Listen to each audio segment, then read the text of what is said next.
Hi hello నమస్తే నేను మీ జిఎన్జే master. Today మనం మ్యాట్రిసెస్లోని మోస్ట్ ఇంపార్టెంట్ లాంగ్ ఆన్సర్ క్వశ్చన్లో వన్ ఆఫ్ ది క్వశ్చన్ గురించి డిస్కస్ చేయబోతున్నాం. If A square 1 plus A cube B square 1 plus B cube C square 1 plus C cube equal to 0 and A square 1 B square 1 C square 1 not equal to 0 then show that ABC is equal to -1 అని మనం prove చేయాలి. Okay, so ఈ ప్రాబ్లంలోకి వచ్చేటప్పుడు మనం ఎటువంటి column operations కానీ రో operation కానీ చేయకుండా సమ్ ఆఫ్ టూ మ్యాట్రిసెస్గా రాసి మనం ఈ ప్రాబ్లం చాలా ఈజీగా సాల్వ్ చేయొచ్చు. సో ప్రాబ్లం ఎక్స్ప్లెనేషన్లోకి అయితే వెళ్ళిపోదాం.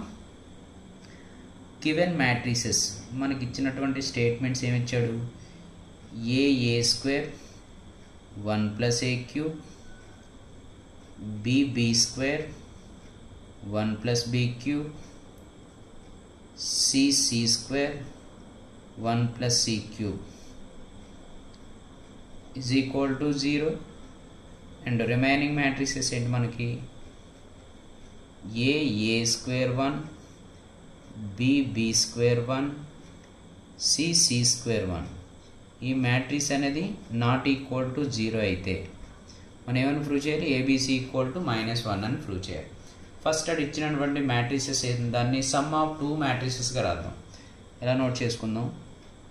ఏ square 1 B square 1 C square 1 plus sum of two మ్యాట్రిసెస్గా కదా రాయని చెప్పాను. Same a square a cube B square b cube c square c cube. Single మ్యాట్రిక్స్ని సమ్ ఆఫ్ టూ మ్యాట్రిసెస్గా రాసుకున్నాం. ఈక్వల్ టు వాల్యూ ఎంత మనకి? 0 is equal to 0. Okay, clear. Next a square 1 B square 1 C square 1 plus ఈ మ్యాట్రిసెస్లో మనం first row నుంచి a common చేయొచ్చు, సెకండ్ రో నుంచి బి కామన్ చేయొచ్చు, థర్డ్ రో నుంచి సి కామన్ చేయొచ్చు. సో కామన్ చేసినటువంటి టర్మ్స్ ఏంటి? ఏబిసి. ప్రొడక్ట్ చేస్తే ఏమవుతుంది మనకి? ఏబిసి. రిమైనింగ్ వాల్యూస్ ఎంత అవుతాయి?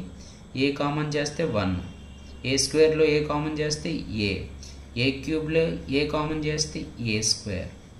నెక్స్ట్ బి కామన్ చేస్తే 1, బి స్క్వేర్లో బి కామన్ చేస్తే బి క్యూబ్లో బీని కామన్ చేస్తే బి స్క్వేర్.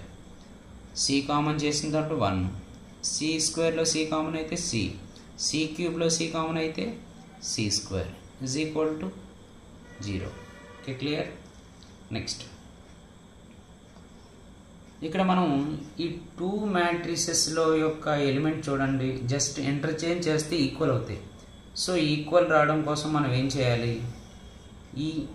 అయితే స్టార్టింగ్ మ్యాట్రిక్స్ అన్నా చేంజ్ చేయాలి, లేదా సెకండ్ మ్యాట్రిక్స్ అన్నా చేంజ్ చేయాలి. ఆల్రెడీ మనకు ప్రాబ్లంలోని a square 1 B square 1 C square 1 not equal to 0 అని ఇచ్చాడు. అంటే ఈ మ్యాట్రిక్స్ అనేది నాట్ ఈక్వల్ టు 0 కాబట్టి ఈ మ్యాట్రిక్స్ని ఈ ఫామ్లో కన్వర్ట్ చేసుకోవాలి. ఏ ఫామ్లో కన్వర్ట్ చేయాలి? A square 1 B square 1 C square 1లో కన్వర్ట్ చేసుకుందాం. ఓకే, ఫస్ట్ మనం యాజ్ యూజువల్ మ్యాట్రిక్స్ నోట్ చేద్దాం. ఇక్కడ ఏం చేద్దాం? C1 interchange to C2 C1 అనే రోని C1 అనే కాలంని C2 గాను C2 అనే కాలంని C1 గాను ఇంటర్చేంజ్ చేసుకోవాలి. అంటే C1 ఉన్న ప్లేస్లో C2 ఎలిమెంట్స్ రాయాలి, C2 ఉన్న ప్లేస్లో C1 ఎలిమెంట్స్ రాయాలి. ఆల్రెడీ మనం ప్రీవియస్ ప్రాబ్లం ఎక్స్ప్లెయిన్ చేసుకున్నప్పుడు చెప్పాను ఏమని? ఒక కాలంని కానీ ఒక రో కానీ ఇంటర్చేంజ్ చేసినప్పుడు మనకి ఏమొస్తుంది? నెగిటివ్ సింబల్స్ వస్తాయి. అప్పుడు ఏమవుతుంది మనకి? A square 1 B square 1 C square 1 c square 1. ఎప్పుడైతే మనం కామన్ చేస్తేమో minus into plus is minus abc. ఇప్పుడు ఏమవుద్ది, ఫస్ట్ కాలం ఉన్న ప్లేస్లో సెకండ్ కాలం రాయాలి. అంటే ఏమవుద్ది ఏబిసి, సెకండ్ కాలం ఉన్న ప్లేస్లో ఫస్ట్ అంటే 1 1 1 a square B square C square is equal to 0. Next ఏం చేయాలి, మనకి ఈ బి స్క్వేర్ అనేది 1 ప్లేస్లోకి రావాలి, ఏ స్క్వేర్ బి స్క్వేర్ అనేవి ఈ 1 1 1 అనేది థర్డ్ కాలంలోకి. సో ఇప్పుడు ఏ రెండింటిని ఇంటర్చేంజ్ చేసుకోవాలి, C2 interchange to C3, C2 interchange to C3, C2 ప్లేస్లోకి C3ని, C3 ప్లేస్లోకి C2 రాసుకుంటాం. అప్పుడు ఏమవుతుంది మనకి a square 1 B square 1 C square 1. ఎప్పుడైతే మనం కాలమ్ని ఇంటర్చేంజ్ చేస్తున్న ఏ సింబల్ వస్తుంది, negative into negative positive, that mean plus abc. First column ఏం మారదు కదా, ఏబిసి.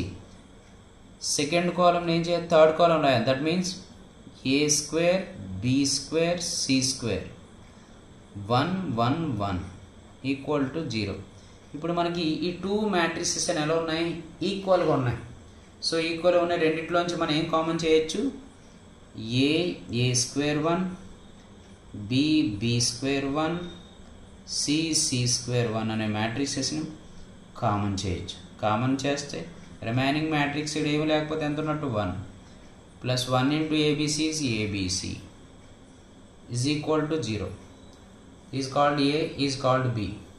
ఈ రెండు మనం ఏబి ఈక్వల్ టు ఏబి అనుకున్నాం అనుకోండి, a equal to 0 or b equal to 0. ప్రాబ్లమ్ను ఆల్రెడీ ఇచ్చాడు, ఏమని ఇచ్చాడు, a square 1 B square 1 C square 1 not equal to 0 అని, నాట్ ఈక్వల్ టు 0 అయితే a plus b plus c is equal 1. ఈ value అనేది ఎప్పుడు నాట్ ఈక్వల్ టు 0 అని ప్రాబ్లంలో ఇచ్చాడు కాబట్టి a plus abc is equal to abc plus 1 equal to 0. Remaining ఉంది 1 plus abc is equal to 0, లేదా ఏబిసి ప్లస్ 1 ఈక్వల్ టు 0 అయింది అనుకోండి. Abc is equal to value ఎంత, -1. మనకి ఏమని ప్రూవ్ చేయమన్నాడు, a square 1 plus b square 1 plus c square 1 not equal to 0 అయినప్పుడు ABC value ఏమని ప్రూవ్ చేయాలి, -1 అని మనం ప్రూవ్ చేయాలి. Hence proved. Okay, thank you to all.